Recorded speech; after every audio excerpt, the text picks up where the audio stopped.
साथियों नमस्कार। आइए साहित्य सागर यूट्यूब चैनल पर आपका स्वागत है। साथियों, हम इस समय हिंदी व्याकरण को पढ़ा रहे हैं और पिछली वीडियो में हमने बताया संज्ञा किसे कहते हैं। तो कितने प्रकार की होती है तो आपने पढ़ा, किसी प्राणी, वस्तु अथवा नाम के स्थान को संज्ञा कहते हैं और वह 5 प्रकार की होती है। आज हम पढ़ते हैं सर्वनाम। सर्वनाम किसे कहते हैं? वे शब्द जो संज्ञा के स्थान पर प्रयोग किए जाते हैं।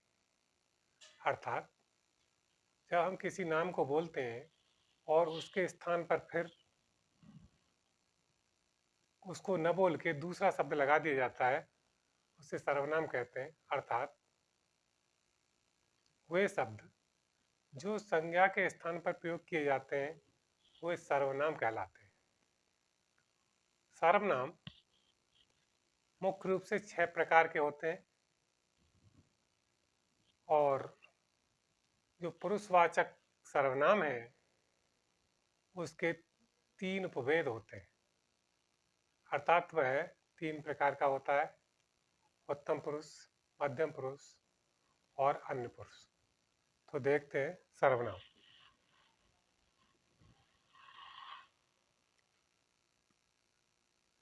सर्वनाम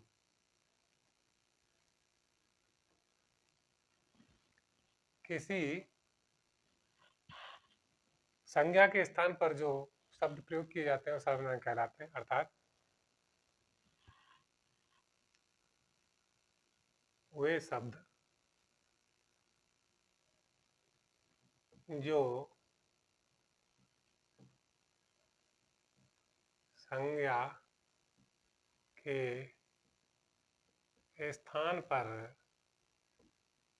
प्रयोग किए जाते हैं, प्रयोग किए जाते हैं।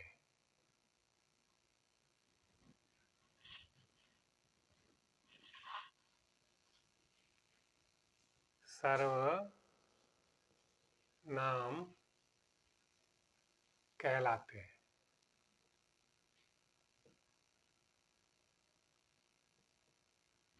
कहलाते हैं तो जैसे मैं, हम, तुम आदि। तो ये हुए सर्वनाम। अर्थात वे शब्द जो संज्ञा के स्थान पर प्रयोग किए जाते हैं वे सर्वनाम कहलाते हैं। जैसे मैं, हम, तुम आदि। अब ये सर्वनाम जो है मुख्य रूप से 6 प्रकार के होते हैं। सर्वनाम के भेद।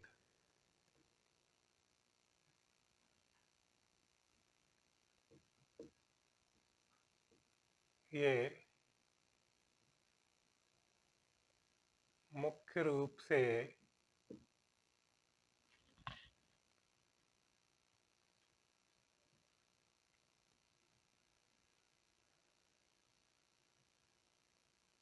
6 प्रकार के होते हैं।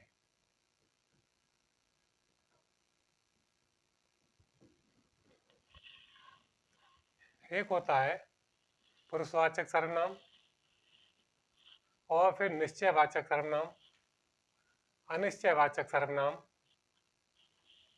निजवाचक सर्वनाम, संबंधवाचक सर्वनाम और प्रश्नवाचक सर्वनाम। अब हमको इनको इस तरह से लिखते हैं।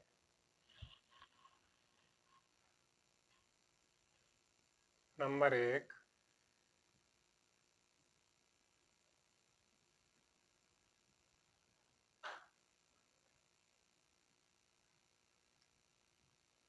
पुरुष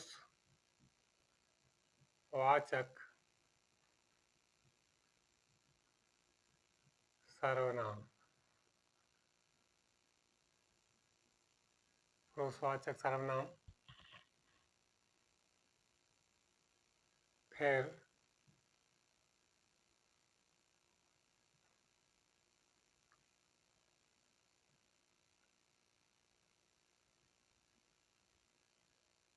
निश्चय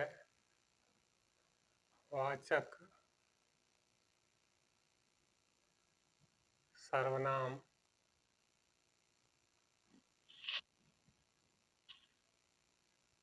नंबर 3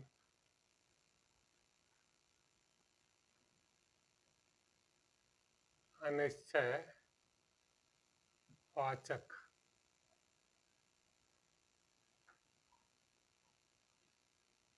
सर्वनाम। और नंबर 4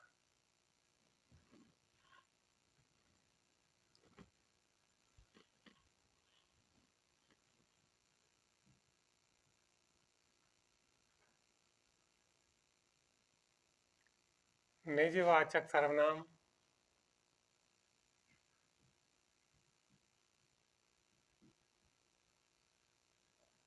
नंबर 5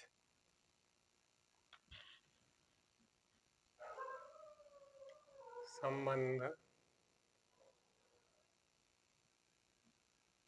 वाचक सर्वनाम।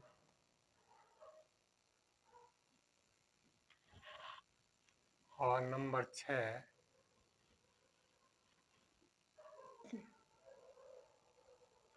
प्रश्न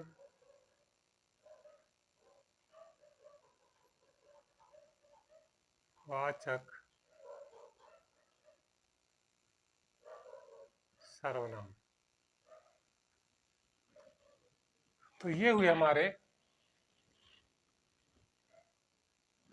पुरुषवाचक सर्वनाम। नंबर 2 निश्चयवाचक सर्वनाम। नंबर 3 अनिश्चयवाचक सर्वनाम।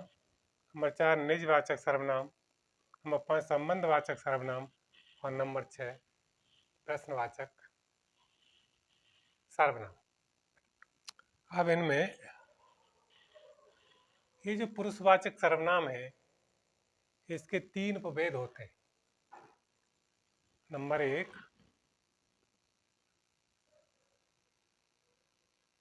फिर नंबर 1 क्या ले लेते हैं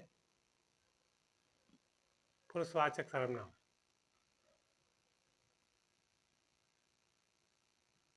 पुरुषवाचक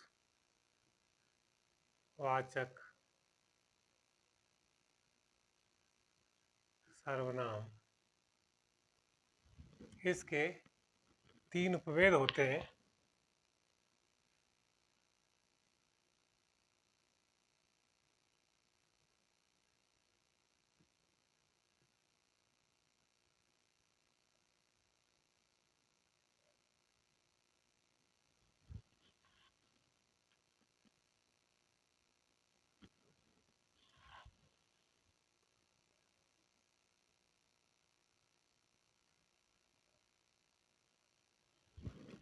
ऐसे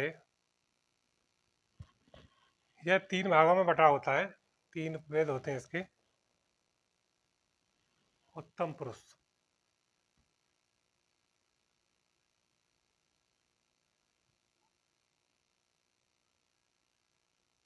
उत्तम पुरुष।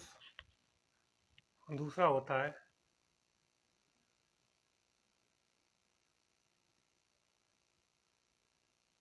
मध्यम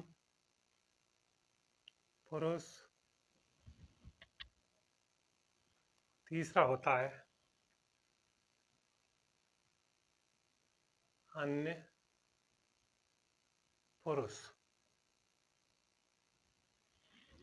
तो ये पुरुषवाचक जो सर्वनाम है ये 3 भागों में 3 उपभेदों में बटा होता है। नंबर 1 उत्तम पुरुष है, नंबर 2 मध्यम पुरुष है और नंबर 3 अन्य पुरुष है। अब उत्तम पुरुष किसे कहते हैं? अर्थात जो अपनी बात कहता है उसे उत्तम पुरुष कहते हैं। नंबर 1,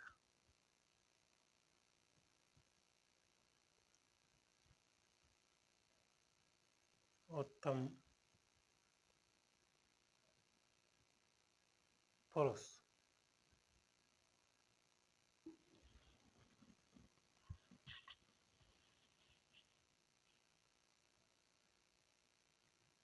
अपनी बात कहने वाले को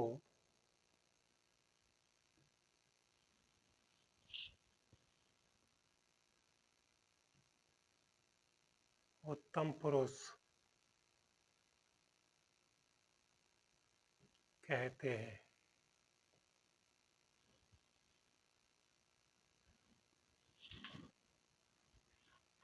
मध्यम पुरुष।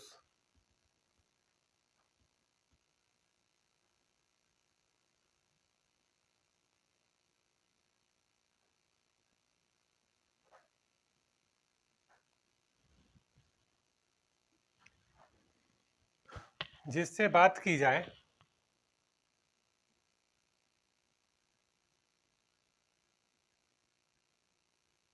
जिससे बात की जाए उसे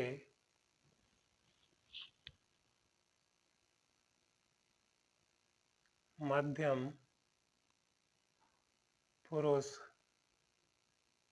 कहते हैं।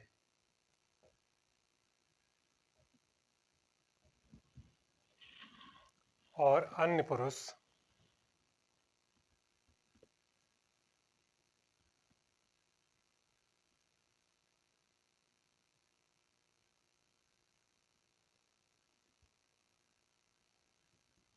अन्य पुरुष जिसके विषय में बात कही जाए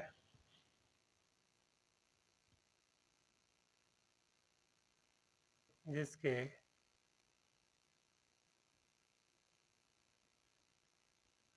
विषय में बात कही जाए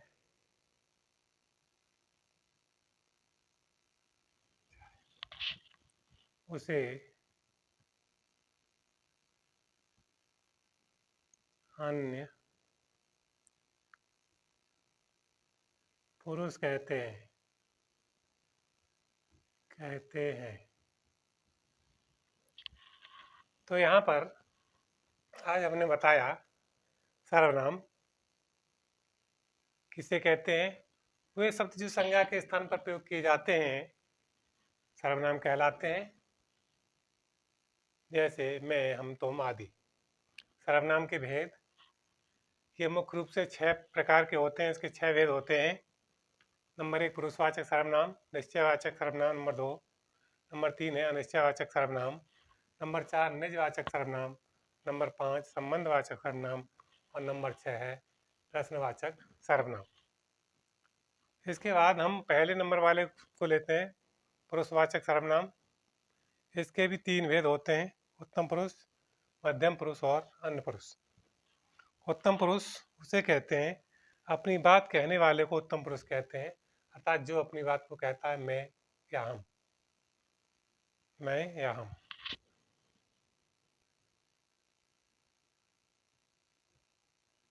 मैं, हम।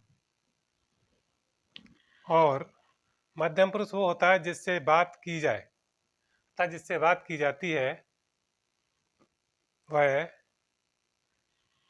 मध्यम पुरुष होता है। जैसे तुमसे कोई बात की जा रही है। और अन्य पुरुष जिसके विषय में कोई बात की जाती है उसे हम अन्य पुरुष कहते हैं। तो ये रही हमारा हिंदी में सर्वनाम। कल हमने संज्ञा बताई और आज सर्वनाम जो व्याकरण की दृष्टि से मजबूत है। और ये हमारे संज्ञा तथा सर्वनाम हमारी हिंदी की जो परीक्षाएं होती हैं, जैसे लेखपाल परीक्षा है और पुलिस कांस्टेबल परीक्षा है, इन परीक्षाओं में विशेष रूप से आते हैं, अर्थात इनके अपने महत्व हैं और उनमें इनके प्रश्न आते हैं। इस तरह से पूछ लिया जाता है कि इसमें सर्वनामों की संख्या कितनी है, या पुरुषवाचक सर्वनाम के कितने भेद हैं, मध्यम पुरुष क्या होता है, उत्तम पुरुष क्या है। अर्थात ये इस तरह के प्रश्न पूछे जाते हैं जो सामान्य हिंदी से संबंधित होते हैं, जो कि लेखपाल जो परीक्षा अब आने वाली है उनमें भी आएंगे, तथा पुलिस कांस्टेबल परीक्षा है इनमें भी प्रयोग होते हैं। बीएड आदि की परीक्षाओं में भी ये आते हैं। इस कारण हमें विश्वास है कि ये आपकी समझ में आ गए होंगे, और फिर से इन्हें दोहराने के लिए इन्हें आप दोहराएं तो ये आपकी समझ में आ जाएंगे फिरने से, क्योंकि विद्या अभ्यास के द्वारा बढ़ती है। विद्या अभ्यासेन वर्धते। जब हम किसी चीज़ का प्रतिदिन अभ्यास करेंगे तो उसके द्वारा ये बढ़ते हैं और हमारी व्याकरण मजबूत होगी, तथा हम प्रतियोगी परीक्षाओं में उनका जवाब दे सकेंगे। हमारी ये वीडियो आज कैसी लगी, इसको शेयर करें, कमेंट करें और सब्सक्राइब करें। इसके लिए धन्यवाद। जय हिंद, जय भारत।